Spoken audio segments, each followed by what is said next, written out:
led your group out of Movie Hall.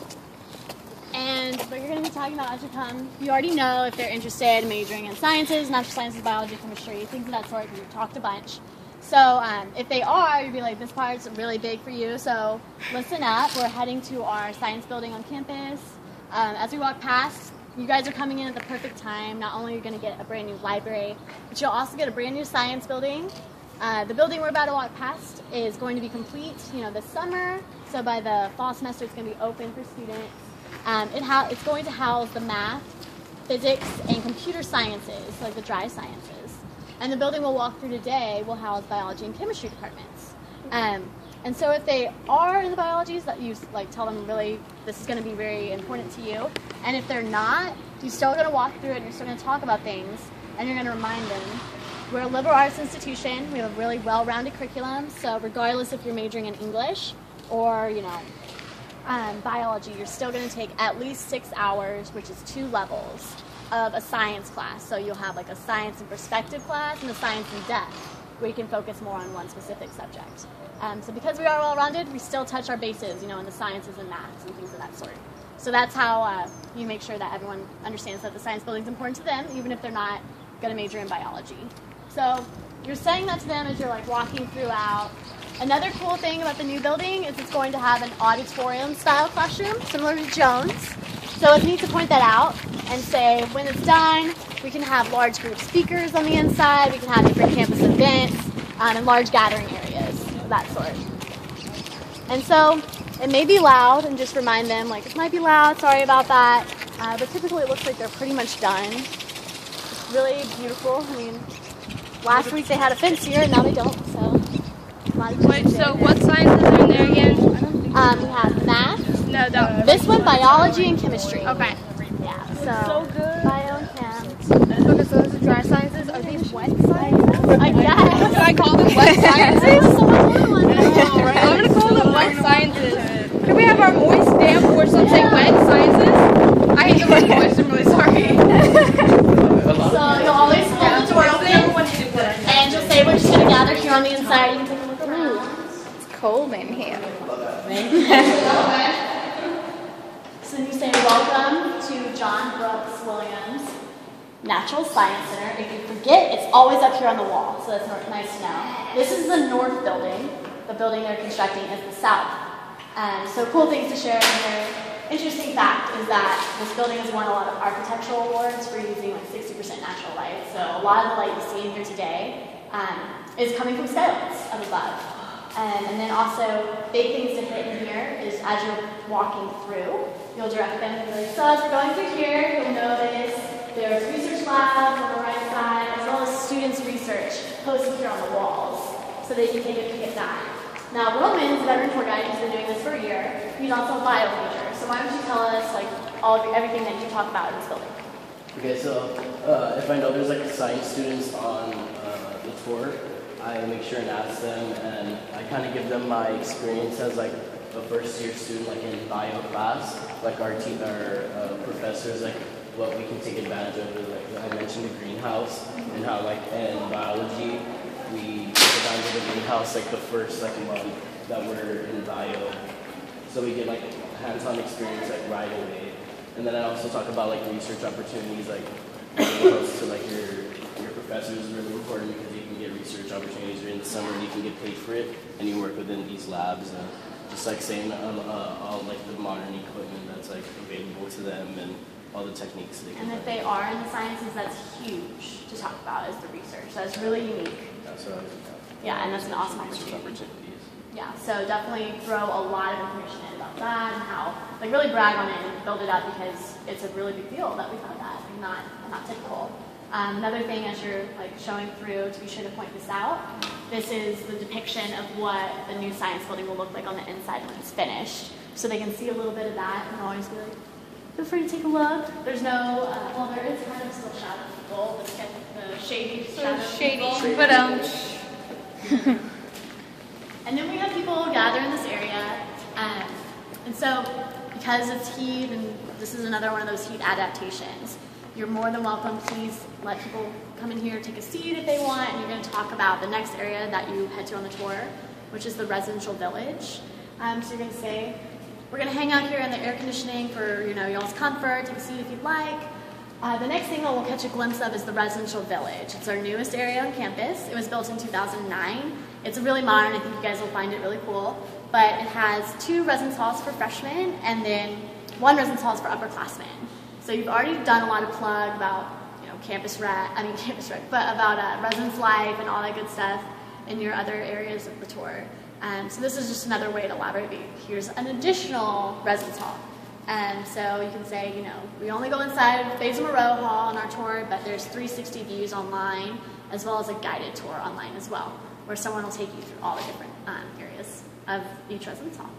So that's important, but also it's urban style living. So you live on the top floors and on the bottom. So that's where we have our 2 other dining facilities, Hunt Cafe, which is our largest, and then the Huddle, which is our Chipotle style grill on campus.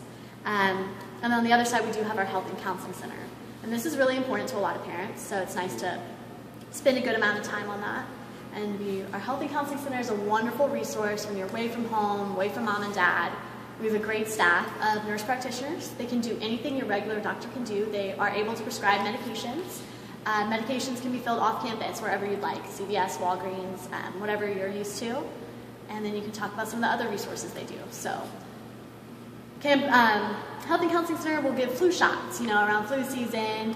And they also, around finals week, they're super good to us in the sense that they're passing out apples and oranges and trying to get you off all that caffeine and promote the healthy lifestyle. It's also important to touch on the counseling aspect and the services offered too. So a really light way to do that and not to depress everyone or make them feel uncomfortable is just to say we also have on-site counselors. They can talk to you about anything from testing anxiety to homesickness and everything in between. So if you did want to come in and talk to a nurse practitioner or counselor, it's free of charge. There's never a copay for an appointment. So you don't have to worry about that kind of like at your regular home doctor. The only copay you do have is if you're filling a prescription off campus, and that's based on your regular insurance plan. So St. Ed's will take everyone's personal health insurance, but if you're seeking a health insurance, you can also buy the St. Edward's student plan as well. That way we can ensure that everyone can see the practitioners here and have access to health care. Is there anything that you add or incorporate into that too? No, I think you pretty much said everything. Yeah. Talk about so when it's not hot or if it's a great day, it's wonderful to go and to actually stand in that area and to stand kind of in the canyon. Does everyone know where that is, where the seating is? Stand and have a look at it and talk about it there. But if it's really hot, which like it is today, it's totally fine to talk about it here and give all the spiel. And then as you leave, just be like, this is that area that I was referring to. Let them have that. So.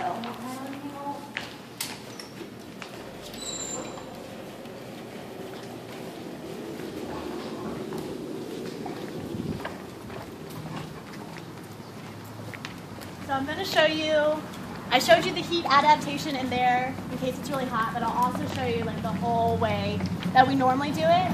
Typically you go and you'll stop there and give your speech, and then we'll walk through this area to come out and look at Teresa and East Hall. That's another cool way to talk about other residence life and also housing for upperclassmen and above. Thanks. So especially if you have a transfer student on your tour, it's important to ask them. Well, don't assume that they're going to be a first-time traditional freshman. Not everyone is on the tour. But it's also important to ask them, were you thinking of living on campus or off? Kind of gauge what they're looking for.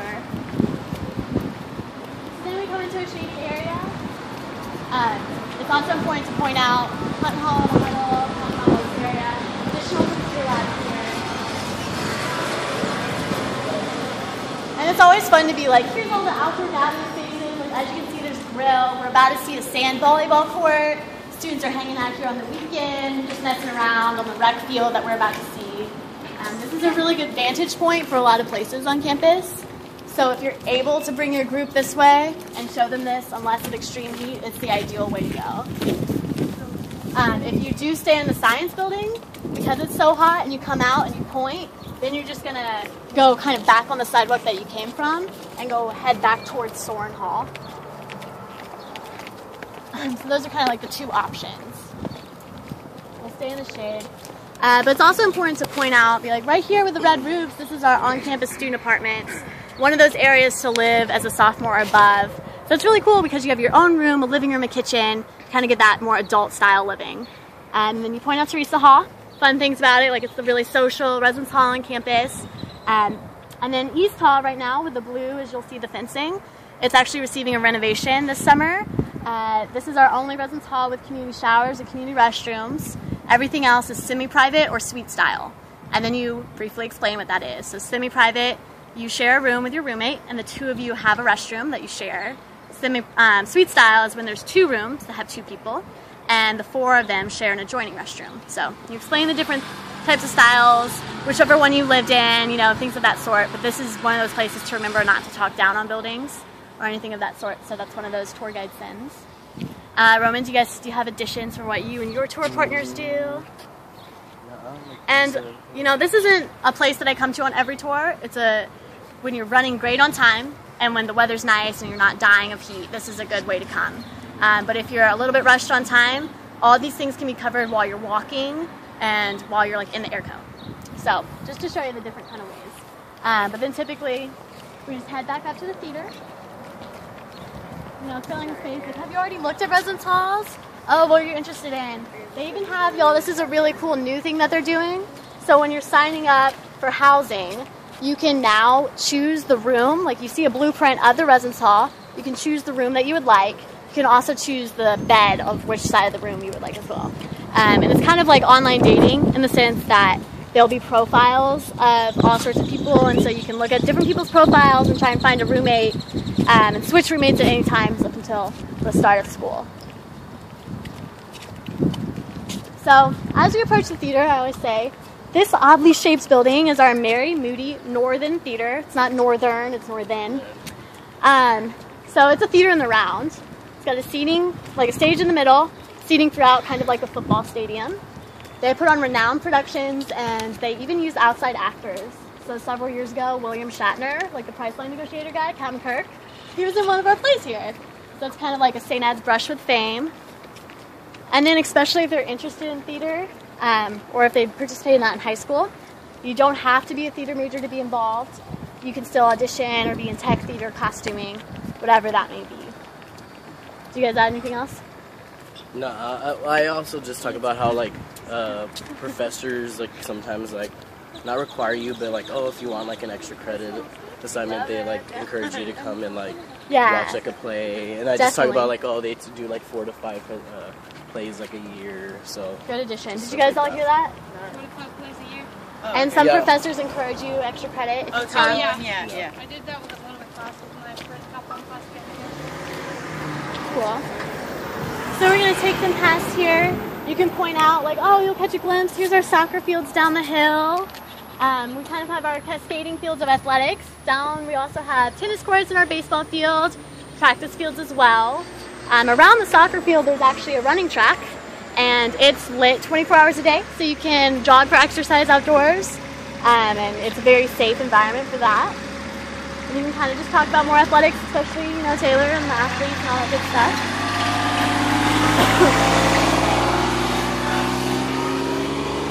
So then this is a nice area to stop in front of Soren. So we'll be like, we'll stop right here and gather in the shade. This is Soren Hall.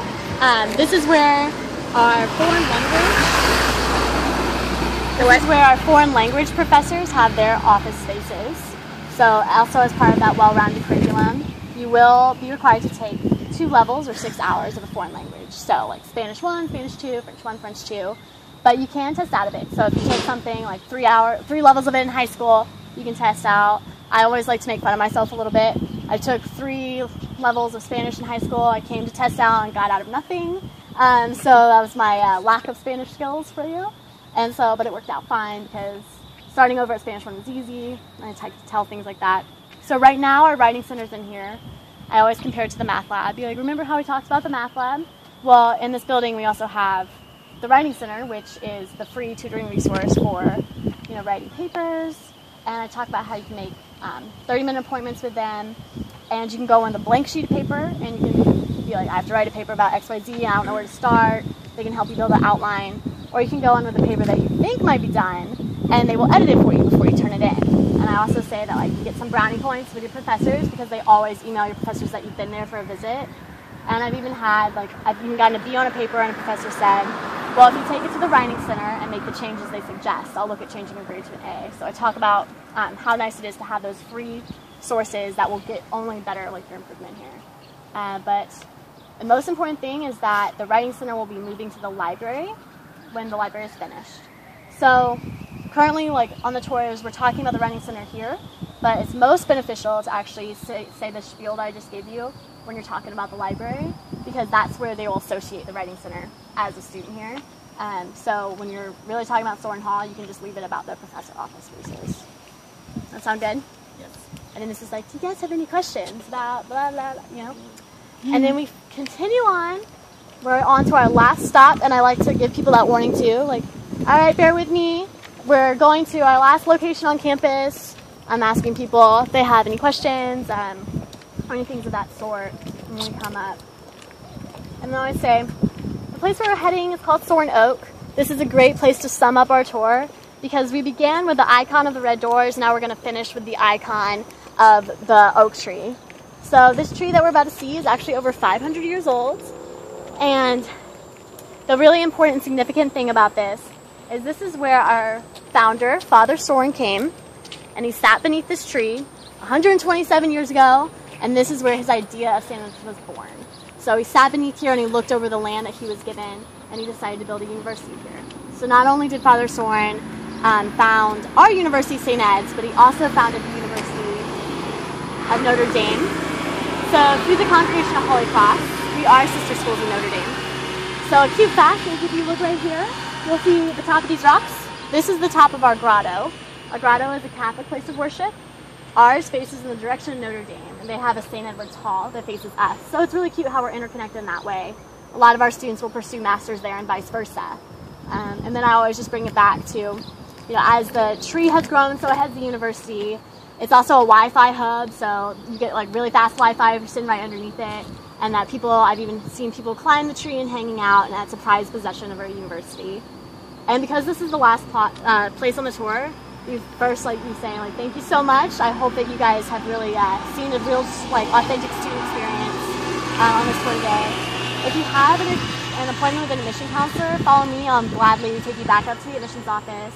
I can also get you guys water up there as well. But then I do like to say, if not, you're free to explore campus. Go in any building that we didn't get a chance to visit today. Check out the things you'd like. Don't forget to buy a t-shirt in the bookstore and check out the coffee shop too.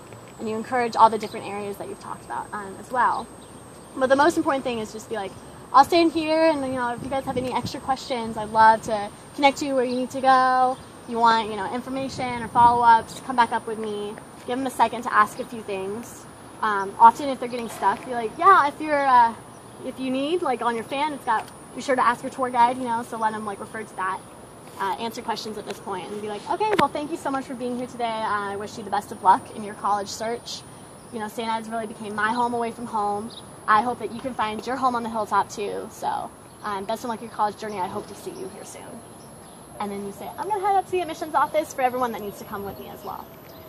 Do you enjoy yours any differently or any additions? The thing I add sometimes, because parents tend to ask, oh, why did you come to St. Edward's? Yep. So I like to share my own experience, why, what was my college decision, timeline, how did I hear about St. Edward's, why did I pick coming here, and do I love it, and stuff like that, because they usually ask, why did you come? So I add that. Yeah, so this is a really good place to throw in that personal story, to sum it up. How are you guys feeling? Feeling good. See that last thing, it's all downhill from there, right? Yeah. Yep. It's pretty simple, so you can really just breeze through it.